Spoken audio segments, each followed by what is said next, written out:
Sir வணக்கம். வணக்கம் CV. போன வாரம் பேசியிருந்தோம், நல்லா ஏற்றத்தில் இருந்தது. இந்த வாரம் எப்படி இருக்குங்கிறத சொன்னப்போ போன வாரமே நீங்க கணிச்சு சொல்லியிருந்தீங்க. அதே மாதிரி தான் இன்னைக்கு ஆரம்பமாயிருக்கு. முடியறவே அப்படிதான் வந்து முடிஞ்சிருக்கு. நீங்க எதிர்பார்த்தது நடந்திருக்கு. நம்ம எதிர்பார்க்கறது நடக்கிறதுங்கிறது சந்தையில ரொம்ப அரிதான ஒன்று. அந்த மாதிரி எனக்கு போன வாரமே தோணுது, ஒரு வாரம் தொடர்ந்து சந்தை ஏற்றத்தில் இருக்கும் பொழுது வெள்ளி என்று ஒரு டயர்ட்னஸ் தெரியுதுன்னு சொன்னேன். மார்க்கெட்ல ஒரு அயற்சி தெரிகிறது. அதனால குறியீடு வந்து ஒரு டைரக்ஷன்ல இருக்கு, பரந்த மார்க்கெட் ஒரு டைரக்ஷன்ல இருக்கு அப்படிங்கறத பார்த்தோம். இன்னைக்கும் கூட பாத்தீங்கன்னா சென்செக்ஸ் ஒரு 200 புள்ளிகள் இறங்கி இருந்தா கூட இந்த 200 புள்ளிகளும் பெரும்பாலும் பாத்தீங்கன்னா வந்து வங்கித்துறை சார்ந்த பங்குகள், எஃப்எம்சிஜி பங்குகள், Hindustan lever, ITC, axis bank, ICICI bank, state bank and Reliance, இந்த பங்குகளுடைய இந்த ஒரு 5-6 பங்குகளுடைய இறக்கம் தான் இந்த 200 புள்ளிகள்ங்கிறது. இதை தவிர்த்துட்டு பார்த்தோம்னா சென்செக்ஸ் இறங்கலைன்னு தான் சொல்லணும். ஏன்னா பிராடர் மார்க்கெட் பாத்தீங்கன்னா இன்னும் அட்வான்ஸ் டிக்ளைன் ரேஷியோ அட்வான்ஸுக்கு ஃபேவரபிளா இருக்கு. 52 வீக் ஹை அதிகமா இருக்கு லோவை விட கணிசமாக. அதே மாதிரி அப்பர் சர்க்கியூட் ஹிட் பண்ண ஸ்டாக்ஸ் வந்து 2 மடங்குக்கு மேல இருக்கு லோயர் சர்க்கியூட் ஹிட் பண்ணதை விட, பிஎஸ்சியை பொறுத்த வரைக்கும். என்எஸ்சிலையும் அதே மாதிரி அப்பர் சர்க்கியூட் ஹிட் பண்ணது வந்து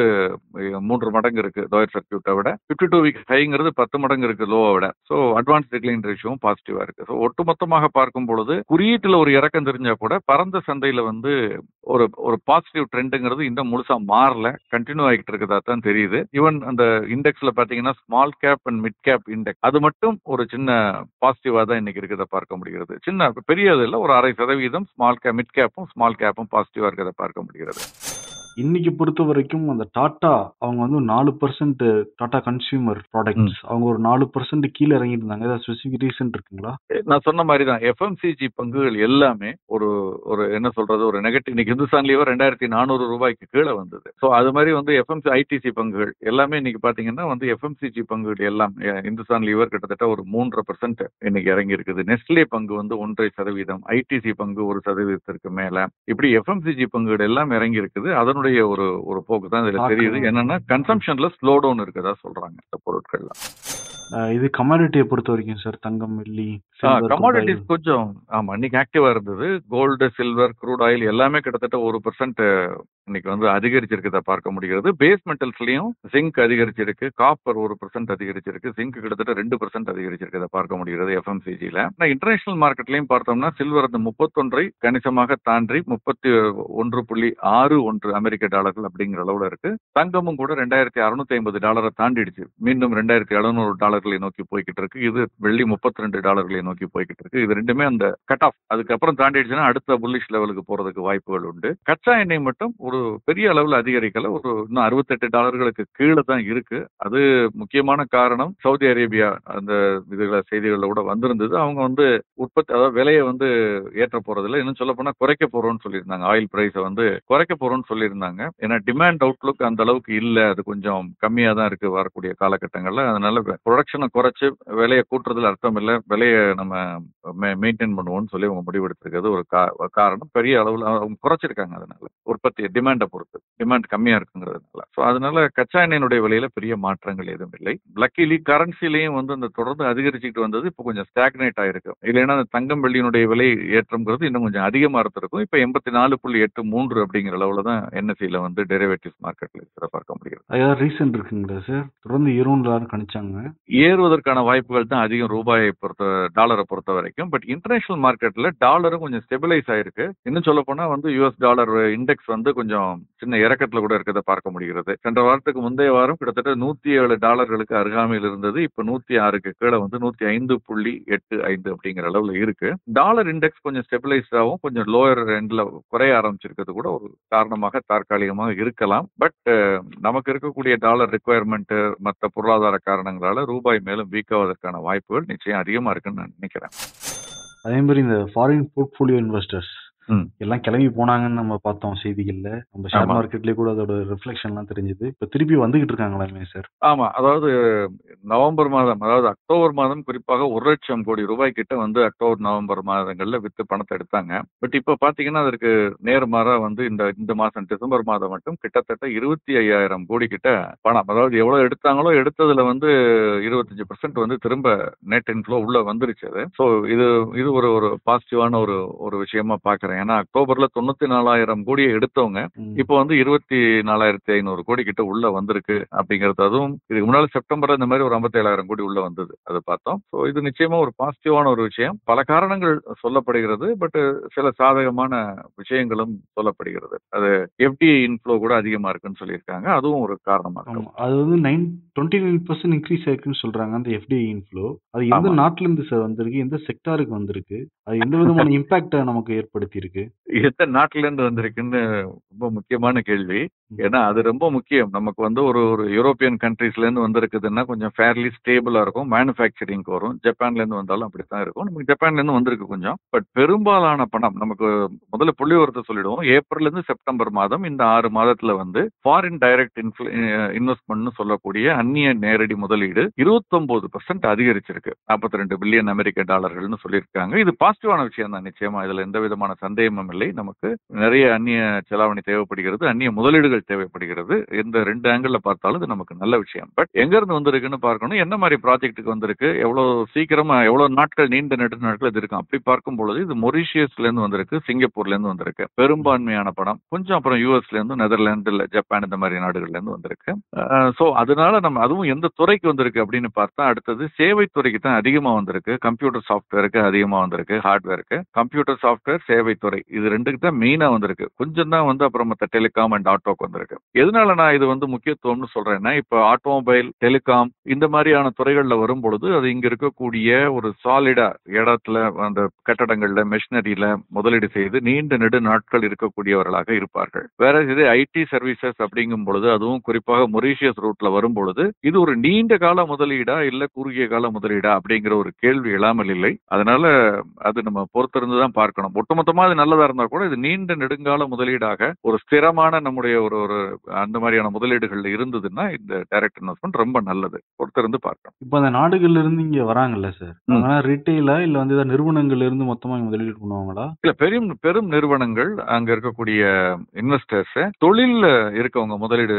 அந்த சீமென்ஸ் எடுத்துக்கிட்டீங்கன்னா அவங்க எங்க ஒண்ணு தொழில் ஆரம்பிக்கும் பொழுது அந்த நாட்டில இருந்து அவங்க அவங்களுடைய முதலீடுகளை கொண்டு வர்றது, அந்த மாதிரியான முதலீடுகள் பெரும்பாலும் வரும். எஃப்ஐஐ நீங்க சொல்றது ஃபாரின் போர்ட்ஃபோலியோ இன்வெஸ்டர்ஸ்ங்கிறது இந்திய பங்கு சந்தைகளில் முதலீடு செய்ய வருபவர்கள். இது வந்து ஃபாரின் டைரக்ட் இன்வெஸ்ட்மெண்ட்ங்கிறது இங்க இருக்கக்கூடிய தொழில்துறையில் புதிய தொழில்களை தொடங்குவதற்கு, ஏற்கனவே இருக்கக்கூடிய தொழில்களை விரிவாக்க பணிகளுக்கு, வளர்ச்சி பணிகளுக்கு அப்படிங்கிறதுக்கு வரக்கூடியது நல்ல விஷயம். ஃபாரின் போர்ட்ஃபோலியோ இன்வெஸ்டரை விட எஃபிஐ விட எஃப்ஐஐ விட எஃப்டிஐங்கிறது ரொம்ப முக்கியமான ஒரு விஷயம். அப்கோர்ஸ் அது எந்த செக்டார்ல வருதுங்கிறதையும் நம்ம பார்க்கணும். ஏன்னா அவங்க நிறைய உள்ள வந்து நம்ம இங்க ஏற்கனவே நல்லா இருக்கக்கூடிய நம்ம தொழில்களை எடுத்துக்கிட்டு, இப்போ உதாரணமா காப்பீட்டு துறையில அவங்க வர்றதுங்கிறது எனக்கு தனிப்பட்ட முறையில் எனக்கு அது ஏன் அப்படிங்கிற ஒரு கேள்வி இருக்கு. இங்க இல்லாத ப்ராடக்ட்ஸா, இங்க இல்லாத நிறுவனங்களா, ஏற்கனவே 20க்கும் மேற்பட்ட நிறுவனங்கள் ஆயுட் காப்பீட்டுல இருக்கு. அதே மாதிரி ஆயில் இல்லாத ஜெனரல் இன்சூரன்ஸ்லயும் இருக்காங்க. ஓரளவு நல்லா செயல்பட்டுக்கிட்டு இருக்காங்க. அப்ப இதற்கு வந்து ஒரு 100% எஃப்டிஐங்கிறது தேவையா அப்படிங்கிற ஒரு கேள்வி எழாமல் இல்லை. ஸோ அதனால அதுவும் நம்ம எஃப்டிஐ நல்லதுன்னா கூட எதுல வருது, எந்த மாதிரி வருதுங்கிறது நம்ம பார்க்கணும். காப்பீடை பத்தி பேசுறப்ப கவர்மெண்ட்டுக்குள்ளே இந்த டெபேட் இப்போ உருவாயிருக்கு போல இருக்கே சார். இன்சூரன்ஸ், ஆமா, ஜிஎஸ்டி நம்ம தொடர்ந்து பேசிக்கிட்டு இருக்கோம். இந்த இன்சூரன்ஸ்ங்கிறது வந்து வாழ்க்கையில கடைசி ஒரு கஷ்டமான ஒரு சூழல்ல நிர்கதியாக நிக்கிறதுன்னு சொல்றோம் இல்லையா, அந்த மாதிரியான ஒரு சூழல்ல நம்ம காப்பாற்றக்கூடிய ஒரு விஷயம். இதற்கு நம்ம இதுல இருந்து இந்த எதிர்காலாத நிகழ்வுகள் இருந்து நம்ம தற்காத்துக் கொள்வதற்காக நம்ம ஒரு காப்பீடு எடுக்கிறோம். இப்போ அதற்கு கட்டக்கூடிய பிரீமியத்தின் மீது ஜிஎஸ்டிங்கிறது ஒரு நாட் அ வெரி பாசிட்டிவ் இதுன்னு வச்சுக்கோங்களேன். அப்போ அதுலயும் குறிப்பாக நீங்க ஒரு யூனிட் லிங்க்ட் இன்சூரன்ஸ் பிளான்ஸ்ங்கிற முதலீட்டுக்கு போடுறவங்களை கூட விட்டுறலாம். என்டோமென்ட் பாலிசியில வருமானம் வரும்னு நினைச்சு போடுறவங்களை விட்டுறலாம். பட் டேர்ம் இன்சூரன்ஸ் எடுக்கிறாங்க, பியூர் டேர்ம் இன்சூரன்ஸ், குறைந்த பிரீமியத்துல அதிக கவரேஜ் இருக்கும், வந்து ஒரு ஆபத்துல இருந்து. அதே மாதிரி ஆக்சிடென்ட் இன்சூரன்ஸ், அதே மாதிரி ஹெல்த் கேர், சுகாதாரத்திற்கு அரசனுடைய கடமை அது. 30% மேல டாக்ஸ் வாங்குறாங்க. பட் அந்த 30% மேல டாக்ஸ் கட்டுறவங்களுக்கு எந்த விதமான ஒரு இதுவும் கிடையாதுங்கிறப்போ குறைந்தபட்சம் இந்த பிரீமியத்தையாவது வெய்வ் ஆஃப், எதர் கம்ப்ளீட்டா வெய்வ் ஆஃப் பண்றதுதான் என்ன பொறுத்த வரைக்கும் கரெக்டா இருக்கும்னு சொல்லுவேன். இந்த இன்சூரன்ஸ் ரெண்டுக்குமே, term insurance, health care insurance, accident இன்சூரன்ஸுக்கு. அப்படி முடியலைன்னா அந்த லோயஸ்ட் 5% அப்படிங்கிற லெவலுக்காவது அதை கொண்டு வரணும்னு நான் நினைக்கிறேன். அதுவும் முடியலைன்னா அந்த கவரேஜ் குறைவாக இருப்பவர்கள், கோடிக்கணக்கில் எடுக்கிறவங்களுக்கு இல்லைனாலும் சில லட்சங்கள்ல கவரேஜ் எடுக்கிறவங்களுக்காவது அதை குறைவாகவோ அல்லது வெய்வ் ஆஃப் பண்றதோ, எந்த 3-4 ஆப்ஷன்ஸ் இருக்கு, ஏதாவது ஒரு ஆப்ஷன் எடுக்கணும். இது நம்ம தான் ரொம்ப நாளா பேசிட்டு இருக்கோம், நம்ம நிகழ்ச்சியில பேசுறோம், மற்ற ஊடகங்களையும் வருது. பட் இப்ப முதல் முறையாக வந்திருக்கக்கூடிய ஒரு தகவல் என்னன்னா, IRDAI, insurance regulatory development authority of India இருக்கு இல்லையா, IRDAI, செபி, நம்ம எப்படி பங்குச்சந்தைக்கு செபியோ அந்த மாதிரி காப்பீட்டு துறைக்கு IRDAI அவங்க கூட இந்த மாதிரியான ஒரு எண்ண ஓட்டத்துல இருக்கதாகவும் அது சம்பந்தமாக அரசுடன் பேசுவதாகவும் சொல்லப்படுகிறது. அப்புறம் இன்னொன்று டிபார்ட்மெண்ட் ஆஃப் ஃபைனான்சியல் சர்வீசஸ் சொல்லுவாங்க, நிதித்துறை, மத்திய அரசினுடைய ஃபைனான்ஸ் டிபார்ட்மெண்ட்ல அங்க ஒரு அங்கம் அது. அவங்களுமே இதை ஒரு ஆதரிக்கப்பதாக செய்திகள் வெளிவந்திருக்கிறது. நல்ல விஷயமாக நான் பார்க்கிறேன். ஸோ வரக்கூடிய அந்த குரூப் ஆஃப் மினிஸ்டர்ஸ் அவங்களுடைய அந்த இதுல நம்ம மாநில அரசும் நம்முடைய ரெப்ரஸன்டேட்டிவ்ஸும் இதை எடுத்துட்டு போகணும்னு நான் நினைக்கிறேன். எடுத்துட்டு போய் இங்க ரெப்ரசென்ட் பண்ணணும். நல்லது நடந்தா அந்த கீழ் நடுத்தட்டு மக்களுக்கு இது ஒரு நல்ல விஷயமாக இருக்கும். நிச்சயம் சார். நிதின் கட்கரி கூட சொல்லியிருந்தாரு, அவரே கூட ஃபினான்ஸ் மினிஸ்டருக்கு கடிதம் எழுதியிருக்காருங்க செய்தியெல்லாம் நம்ம படிச்சோம். ஆமா, அப்புறம் இந்த நடவடிக்கை எடுக்கல, இந்த முறையாவது எடுப்பாங்கன்னு நம்ம எதிர்பார்க்கலாம் சார். ஆமா. முக்கியமா அந்த கார் ஆட்டோமொபைல் இண்டஸ்ட்ரி அதிகமா ஆமா, விக்குதுங்கிறாங்க, இல்லைங்கிறாங்க. இப்ப நிறைய சேல்ஸ் எல்லாம் கூட போட ஆரம்பிச்சிருக்காங்க. ஆமா. ஒவ்வொரு கார் கம்பெனி ஒவ்வொரு மாதிரி தரவுகள்லாம் சொல்றாங்க.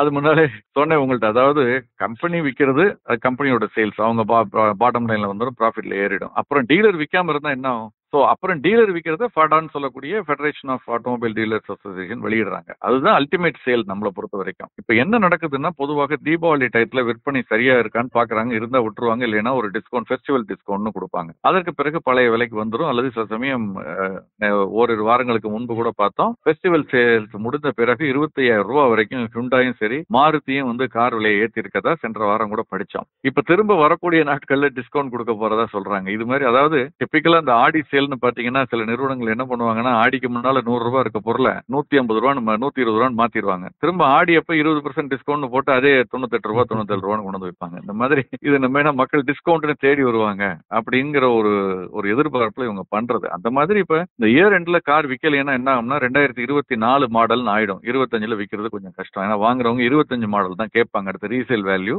திரும்ப விற்க போகும்போது உங்களுக்கு அதிகமா இருக்கும். அதனால இப்ப திரும்ப அந்த ஏத்தனை விலையை குறைக்க போறதாகவும் சில செய்திகள் இருக்கு. முதலீட்டாளர்கள்லாம் இப்போ ஓரளவு விழிப்புணர்வுல தான் இருக்காங்க.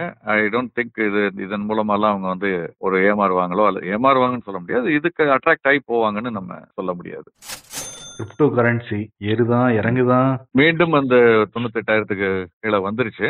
அந்த 1,00,000 தாண்டி ஒரு போக்கு காட்டிட்டு அதுக்கப்புறம் இறங்க ஆரம்பிச்சதான் பார்த்திருக்கேன். ஒரு சைட்வேஸ் மூவ்மெண்ட்டுக்கு, கன்சால்டேஷன் ஃபேஸுக்கு திரும்ப அது போகுதுன்னு தான் நான் நினைக்கிறேன். ஓகே, ஜனவரி இதுக்கு அப்புறம் ஏறும்னு எதிர்பார்க்கலாம் சார். என்ன டொனால்ட் ட்ரம்ப் பதவி இருக்க போறாரு.